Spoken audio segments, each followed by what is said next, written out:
नमस्कार। जैसा मैंने पिछले वीडियो में आपसे बात की कि परम शिव जो है वो अल्टीमेट कॉन्शियसनेस है। वो अल्टीमेट कॉन्शियसनेस जिसे हम चित्त भी कहते हैं, जिसे हम चित्ती भी कहते हैं, ये परम शिव जो है ये फाउंडेशन है सभी चीजों का।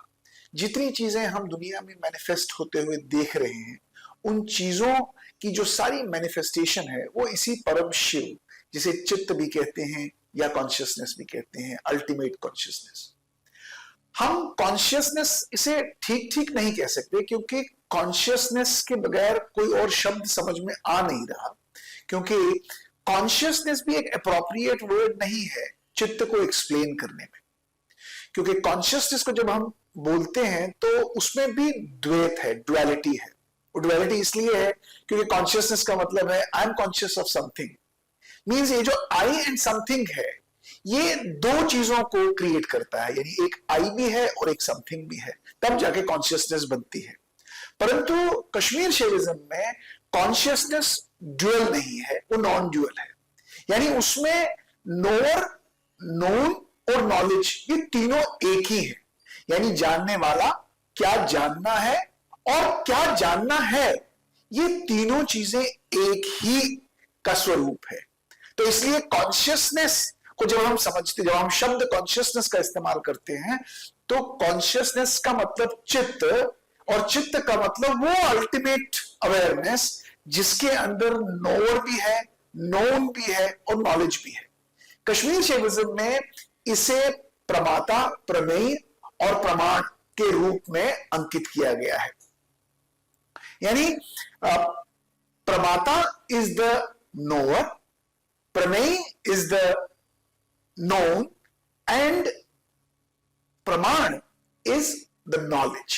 So इन तीनों का समावेश कॉन्शियसनेस में आता है और उसी को हम कश्मीर शैविज्म में परम शिव भी बोलते हैं, अल्टीमेट कॉन्शियसनेस भी बोलते हैं, चित्त भी बोलते हैं।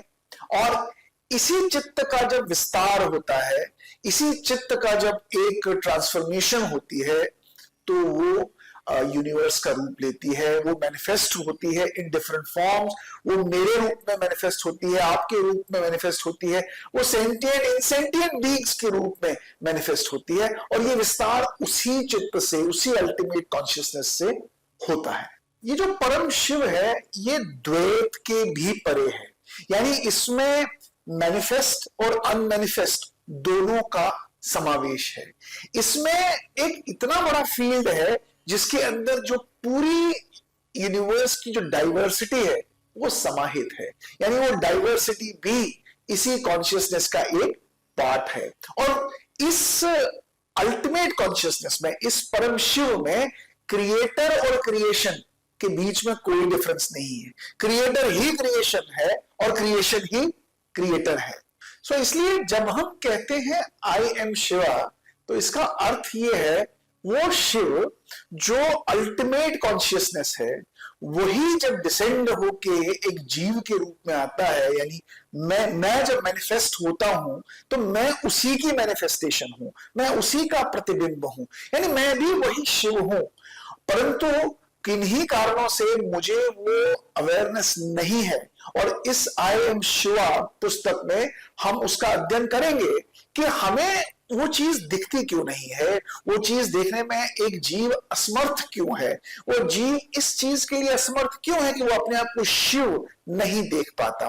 परंतु आई एम शिवा का मूल आधार यही है कि हम ये समझें सबसे पहले कि जो अल्टीमेट कॉन्शियसनेस है, जो ये चित्त है, जो ये परम शिव है, इसी का जब विस्तार होता है तो ये शिव जीव के रूप में हमारे सामने प्रकट होता है और सृष्टि का निर्माण इसी से होता है। आज की जो मॉडर्न साइंस है, जो आज का विज्ञान है, उसको भी अब इस बात का आभास होने लगा है कि ये जो यूनिवर्स है, ये जो हमें दिखता है, व्हाट अपीयर्स टू अस, इससे भी कुछ ज्यादा है।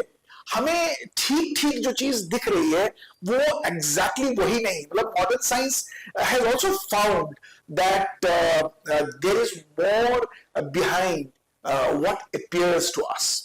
और साइंस जो है अब इतना डीपली इसमें पेनिट्रेट हो गया है कि वो जो जो जो हमारा जो सबस्ट्रेटम है, जहां से ये सारी चीजें निकल के बाहर आती हैं, जहां से ये सारी चीजें जो पृथ्वी है, आकाश है, जल है, गगन है, पेड़ पौधे, ये जो सारी चीजें मैनिफेस्ट हो रही हैं, साइंस का भी अब मानना है कि कोई एक सबस्ट्रेटम है, कोई एक फाउंडेशन है जहां से ये सारी चीजें बाहर निकल के आती हैं। यानी हम सब चीजें, अगर आप पेड़ पौधे, मिट्टी, जमीन, कोई चीज, किसी भी चीज को आप उठाओ, उन सब का जो सब एटॉमिक लेवल पर कंस्ट्रक्ट है वो सेम ही है। जैसे चीज और एल्यूमिनियम अगर हम देखें तो सब एटॉमिक लेवल पर ये दोनों चीजें सेम ही होंगी। और ये मैं नहीं कहता हूं, ये बहुत सारे साइंटिस्ट हैं आज हमारे देश दुनिया में,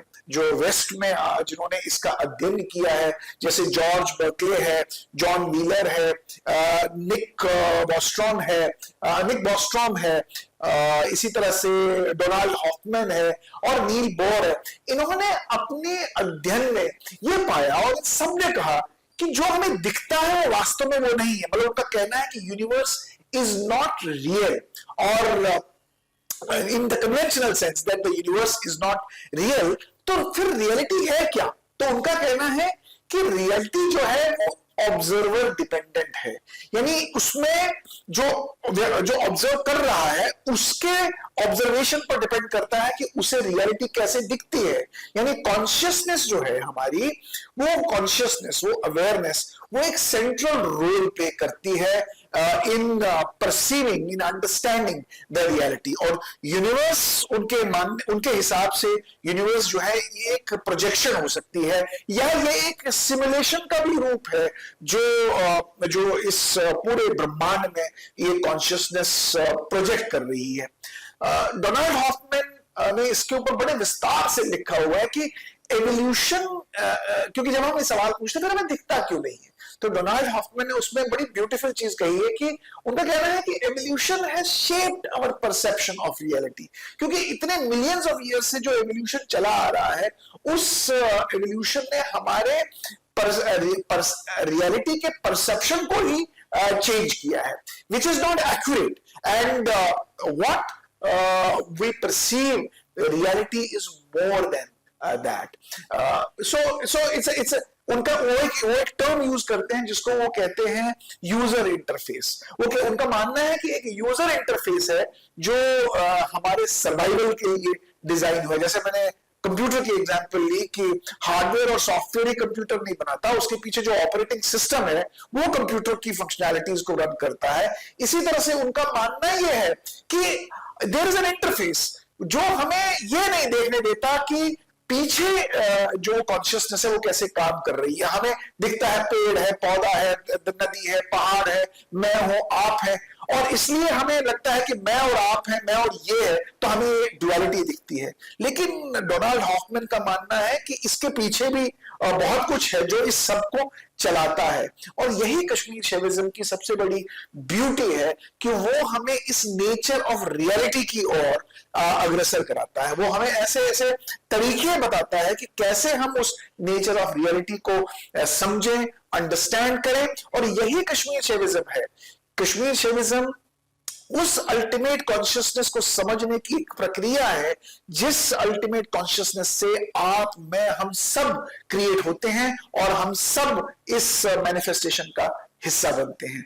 मेरी इस पुस्तक आई एम शिवम में मैंने इस बात को गहन रूप से दर्शाया है, और मुझे उम्मीद है कि आने वाले दिनों में हम और वीडियोस के माध्यम से इस फिलॉसफी को जन जन तक पहुंचाएंगे कि कैसे हजारों साल पहले हमारे जो ऋषि मुनि रहे हैं, जो आज साइंस कोशिश कर रहा है समझने की, कैसे हजारों साल पहले हमारे ही देश के जो जिनको मैं स्पिरिचुअल साइंटिस्ट कहता हूं, उन्होंने अपनी स्पिरिचुअल पावर के द्वारा इन चीजों का अवलोकन किया, इन चीजों को पहचाना और इन चीजों को विभिन्न मैन्युस्क्रिप्ट्स में अंकित किया किया, चाहे उसमें प्रतिभिज्ञ शास्त्र है, चाहे स्पंद शास्त्र है, चाहे शिव सूत्र है, इन सूत्रों में सूत्रबद्ध किया और आज उसको समाज तक लाने की हमारी ये प्रक्रिया आई एम शिवा के द्वारा है। आप इसको चैनल को देखते रहें, वीडियोस को देखते रहें और मैं आपसे आग्रह करूंगा आप आई एम शिवा पुस्तक को जरूर पढ़े।